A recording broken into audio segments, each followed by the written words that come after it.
welcome to another session of Books and Things with me. It's a show that tries to bring education, a little humor, a little of everything into your life every day, and hopefully you're going to enjoy our shows. Today we have a special guest, and her name is Reona Dyess. Dyess. Yes. And I'm going down the list, and it's so long, I really don't know how we could fit it all in, but she's an executive director at the Drop-In Learning Center in New London, which is our main topic today. And she's also on the board of directors for Drop-In Center and Writer's Block. She's a past board member. She's a New London Fresh past board member, executive committee of New London NAACP past secretary, and she's also Connecticut Storytellers. That should be interesting. Okay. St. Francis House and advisor for hearing youth, and I think we're missing one here. That was the, there it is. You're also on the NAACP, League of Women Voters, New London Lions, and Kiwanis. She's president-elect of the Kiwanis, and she's our treasurer at the New London Lions. And welcome. Well, thank you, first of all, for inviting me to your show. Oh, it's my pleasure. I can't. I'm really impressed.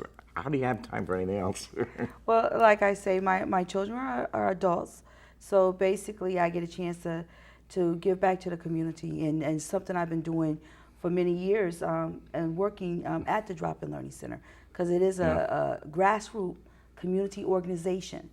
And over the years, the founder of the Drop-In Learning Center is Ann Schreiber, which she started at Drop-In Learning Center. And what is the Drop-In Learning Center? Oh my goodness, I'm so glad you asked that, because it has evolved over the years.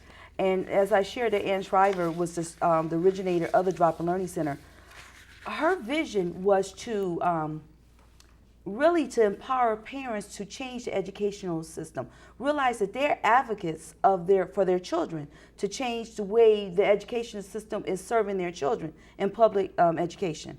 So that's what it started off to be. There was a meeting place for parents to get together to strategize on how to get the things that they need for their child through the education system. Then over the years, Elizabeth Hamilton became the director afterwards, and she was there for 30 years, over 30 years. Wow.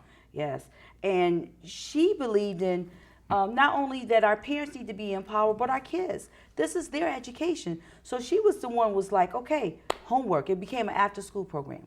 She was concerned about the kids, making sure that their homework was done, completed, that they understood what they was responsible for in school, and making sure that she had instructors who knew how to give support to the youth to make sure that they understand what they needed. But she also was the first that I can think of that did wraparound services.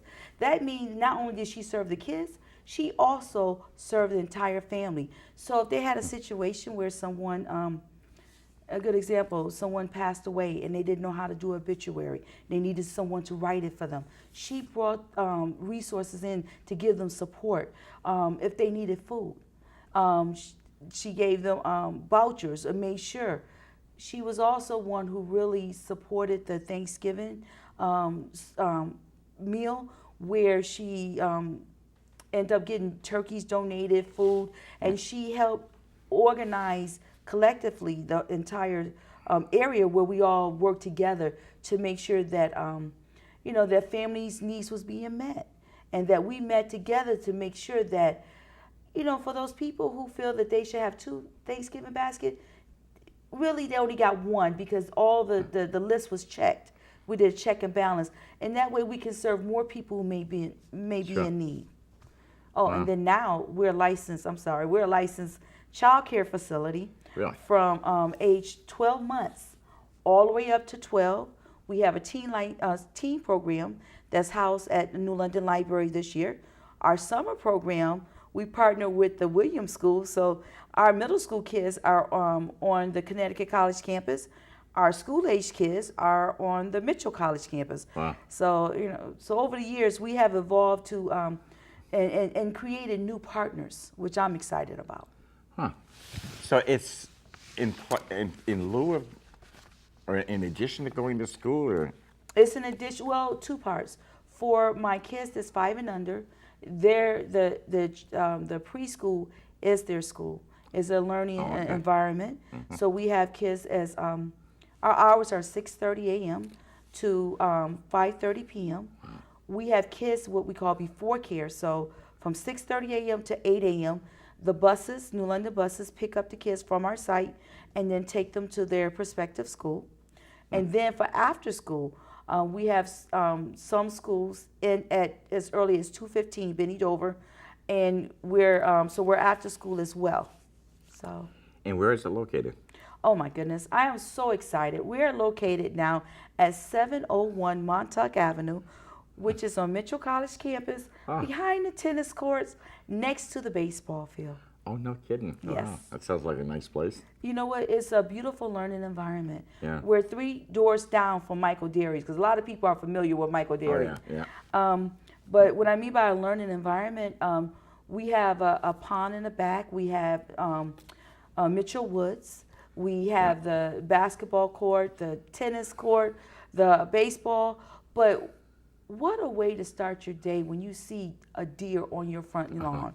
And Yeah. our kids go and talk about they want to know what the squirrels are doing, why they get nuts now, and just really learning about nature and respecting it. Yeah. So that's what I'm excited So you're about. actually removed from the city into the almost wilderness up there. Isn't it amazing that New London has this beautiful jewel right there where you can have the best of the city life and then you can have the best of just nature, Yeah. just being able to get away and have peace and serenity. It's nice. That's gorgeous.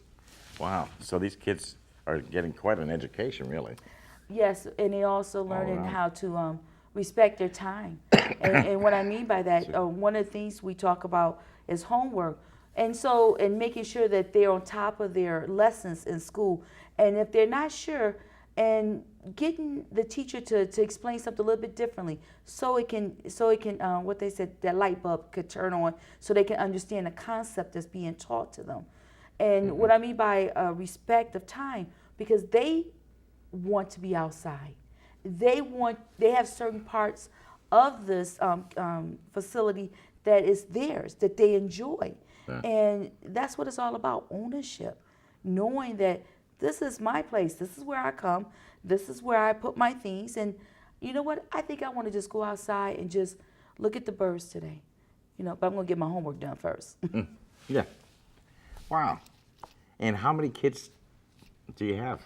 So the facility is licensed for 43 kids at one time. And so what I explain to people, we have some kids that's here part-time because we do have before care kids, and we have aftercare kids. And then for our daycare, which is 12 months to 5 years old, that's that particular component is 23 kids. So it's a weird setup. During the school year, 43 is the max we can have at that building. Yeah. But then we have our teen program that's housed at the library, and the max we can have is 20 there. And then in the summertime, which is nice, we usually go up to a good 70 kids at 50 at the Williams School, and usually close to 70 at the Mitchell site. Wow. So during a course of a day, you could have, 80, 90 kids?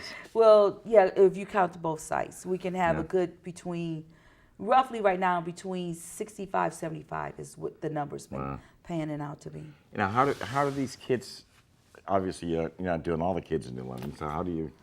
So because we've been, I forgot, today, well, not today, but the 17th of October, we celebrated 44 years of being in New London and serving New London community. Wow. What is awesome, I've been there personally 17 years, so right now I get a chance to see some of my kids that I was involved in, seeing their children. Yeah. So I'm considered a drop grandma. But overall, is our partnership with New London Public Schools. They do referrals. DCF, Department of Child and Family, they do referral. 211 do referrals. Really? Referral by mouth. That's the most important Yeah, one yeah. because if a family's happy and satisfied with the services they're receiving, they make sure they let other people know what's going on and the best place for their child to be educated at. That's great. Now, who's paying for this? Well, Is it state or city or? well, we see it's important. We have multiple funding streams. We have what they call Care for Kids, Okay. school readiness funding, which is we have. Matter of fact, if anybody watch it and have New London children between 3 and 5, we do have a few spots open for school readiness. Then United Way, we're a United Way agency. Then there's local foundation like Community Foundation, Bowden Wine and Palmer support us. Then this year, Department of Education, we received a grant. We had a 2-year grant for the ACE program, which was that program that was housed at the Williams School for middle school kids. Okay. And our parents are also they pay a fee to have their kids at the center. So they are investors. So those are all the different funding streams that we currently have. But one of the things I do want to do a plug for Community Foundation, and the reason why they gave us seed money, $5,000 to start the early childhood education program. So because of them believing in us, that's how we started our preschool program. So I'm really excited about that component because that ended up opening up to the toddler program, to school readiness. I mean, and what a wonderful way to really invest into starting off young in educating our children and meeting the needs of our family and our community. Wow. Now, do you have volunteers too, or? Oh, I'm so glad you said that. We do. We partner with Connecticut College. We have volunteers from Connecticut College, from Mitchell College, from Three Rivers, service learning students. We also have students that work study students. Then some of the organization on the campus end up doing special activities or programming with our kids. And what I mean by that, KBA, that's Kids Books and Athletics, that Connecticut College actually do. That's a component. They come in, exercise, read with the kids, and then the kids exercise and read with the kids. That's what they do, and that's such an important component because our kids get a chance to see someone that's a little bit younger, closer to their age, and they can ask them, so how do you like college? What did you do to get to college? And just develop that relationship and let them know that there's so many wonderful options. And let's think about what is it that you want to be when you grow up. So we also have partners with the seniors here in New London. They did, last year they did a writing program with our kids, a pen pal, which a program which was outstanding because it developed a relationship. They were able to write back, and our kids actually had a chance to, develop their writing skill. Because unfortunately, writing a letter is a lost art these days. They're not even being taught anymore. Exactly. So that was something that they did with us. But I'm always looking for volunteers for the RIF program. Reading is fundamental, and I love having readers or for someone to say, you know what, I got a little time on my hand. Do you got a daycare that I can go read to? Because I have daycares that you can read to. So our number, just in case you interested in it, please call the Drop-In Learning Center because I'm always looking for volunteers. But Macy Foundation, they actually donated $16,000 this year so we can buy books, RIF books, for our kids. Oh, wow. Yeah, and I'm so excited. I'm ready to get started. And, with that, I know a lot of my schools already gave out books the first day, but just think, now we get a chance to order some more books. That's unbelievable. Because I've heard of daycare center, but I have no idea what you're all about. And it's just, you're doing about everything. Well, what I tell people, we grew organically. It was based on the needs, the opportunity, the partnerships, and the collaboration. And that's how we end up growing. So thank goodness I didn't feel the growing pain. Except for this move was a, the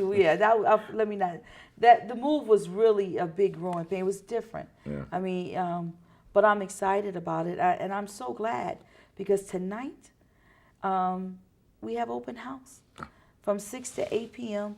So we get a chance to share with any and everyone where we are now and the new facility that we're located in. That's unbelievable. It's great that there's so much out there because these kids need so much. And have you had any of the kids come back to volunteer?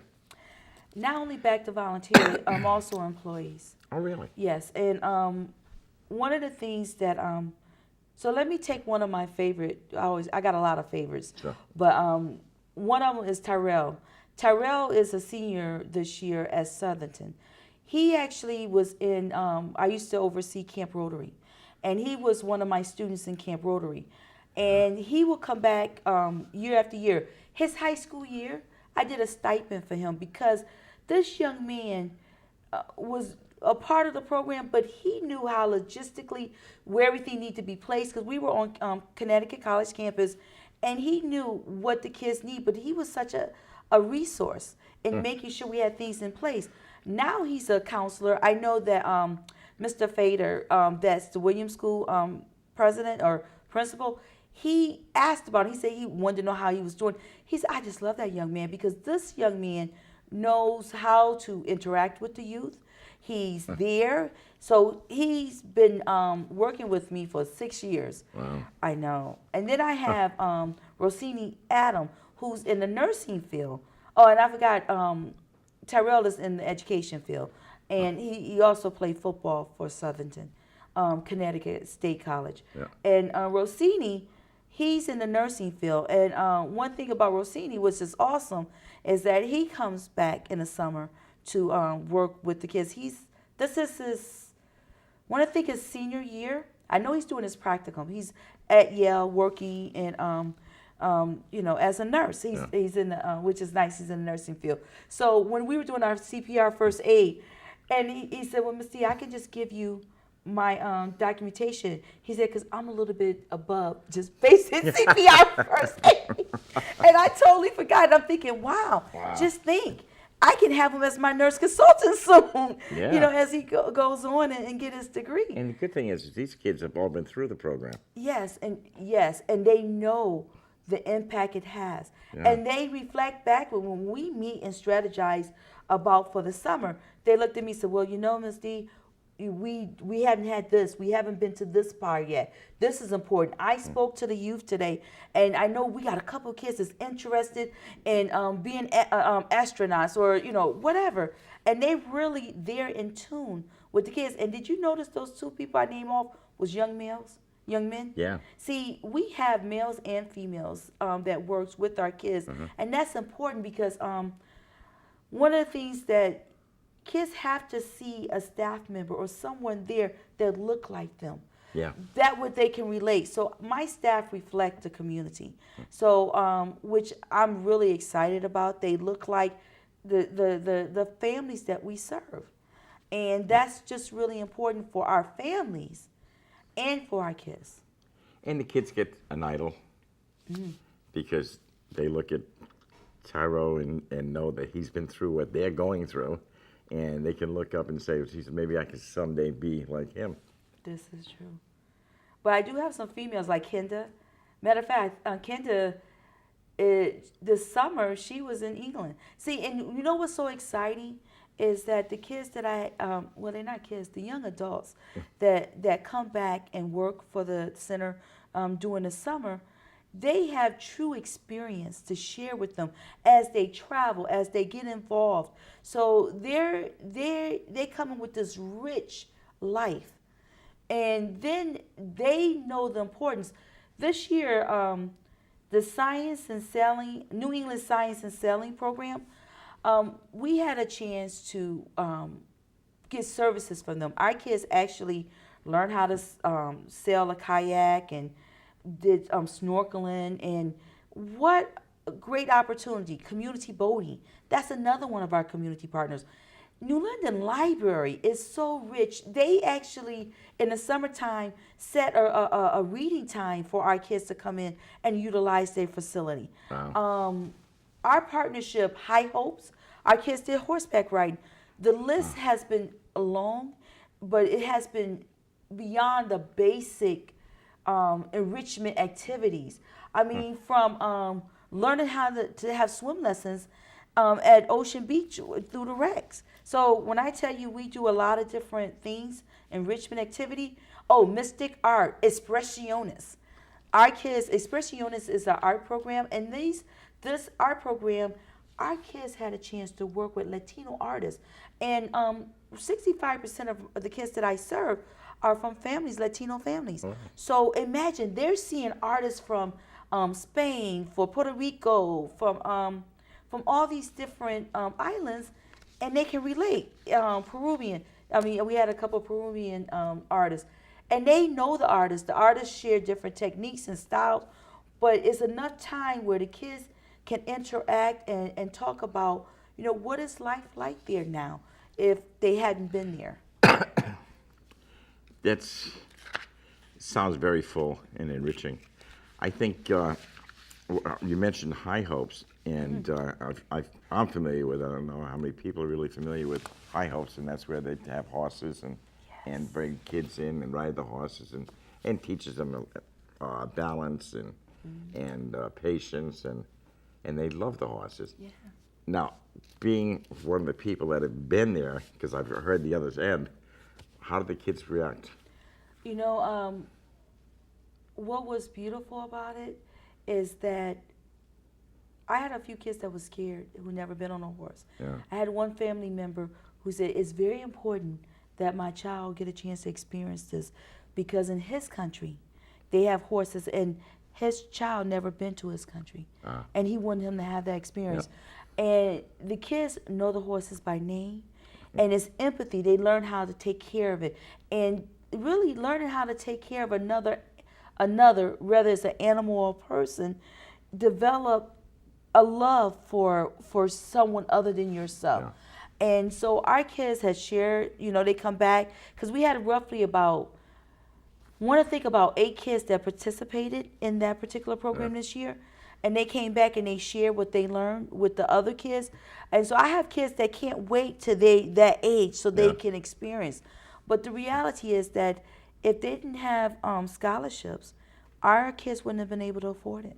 Wow. So we really appreciate it. That's good. And it was such a special, just very special, because when I pick out the kids that have an opportunity, or my staff who have opportunity to go, we're looking at 2 factors. We're looking at, of course, financial factor, something that, they would not be able to experience this unless they had the scholarship, but also because this is a therapeutic experience for those kids that's having a rough time. Things are not going that well in there. They take priority.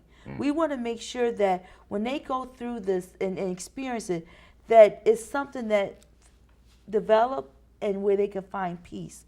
And that's what I have found, that the kids that we had picked out to participate in it, they end up learning a lot about themselves, that they can love, that they can give, and that they are needed.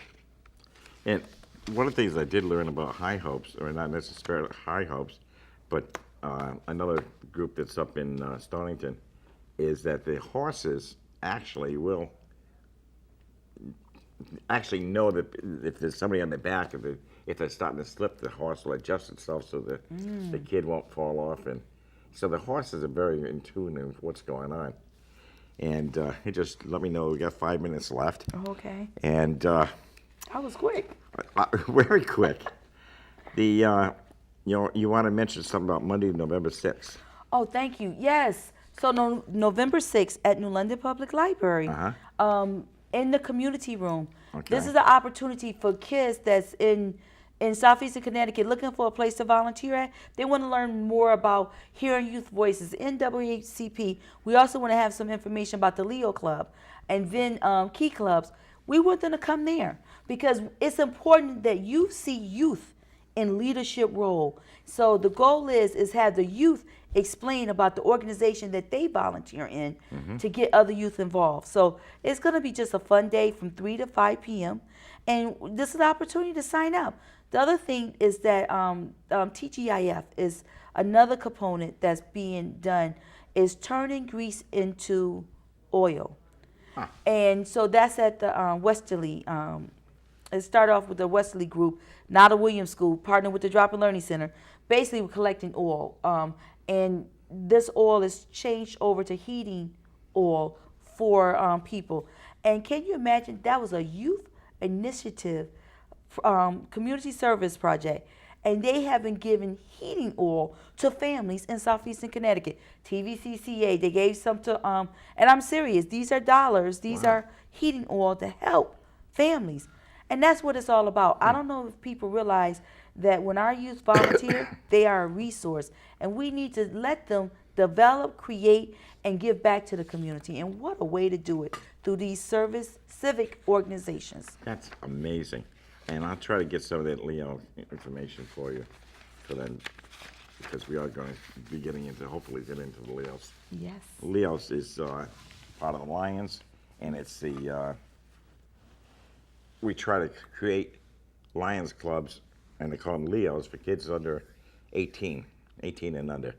I think 12, 13, something like that. And there's programs where the kids can join, and similar like Boy Scouts, but to teach them a different avenue to be able to go out and do public things like service things that need done in the town and raise money. But it's a good program. Yes. So we'll be hearing more about the Leo program coming up in the near future. You mentioned the thing about the Macy Foundation. Yes. And providing books for 8,000 kids. Mm-hmm. And now we're down to 2 minutes, so I gotta share a couple of things with you. Okay. Next week is Halloween, can you believe? Wow. I can't believe it. Be careful driving out there with all those little goblins and witches and spooks that are running little kids all over the place and begging for candy. I used to love to beg for candy. But I don't like Halloween because I don't like masks. Halloween's supposed to be a fun time for our children, but some people think they should mess up the kids' life with marijuana spiked candy. These people should be prosecuted to the fullest. Have your kids check whatever the candy is coming. Don't eat it until you get it at home, and the parents can go over the candy and see exactly that it's right for the kids. Some of the candy shouldn't be eaten anyway. Then on Sunday morning at 2 o'clock, we're going to lose an hour. I don't sleep much anyway, and so I guess I'm going to have another less than an hour of sleep. 2 o'clock in the morning, change that clock. Fall back. Park Deck VFW has a fish and chip fry tomorrow night, and it's from 3 to 7. Senior discounts is 3 to 5. New London politicians are hopefully coming to our breakfast, New London Lions breakfast. We're both in the New London Lions. Yes, we are. And it's a great chance to meet some of the politicians, and it's a great chance for the politicians to meet some of the Lions. And that's going to be on the 2nd from 7:30 to 11:30 at the We know it as Community Center, yes. Community Center on Montauk. On Montauk, yes. Yeah. And it's a donation of $5 for the meal, and you can just about eat all you want.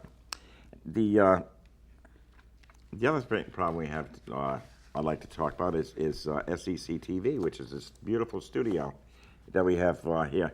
We're looking for donations, and Saturday morning we're having a huge yard sale here. So come on down and help. Thank you very much. You should be reading, and I'll see you next week.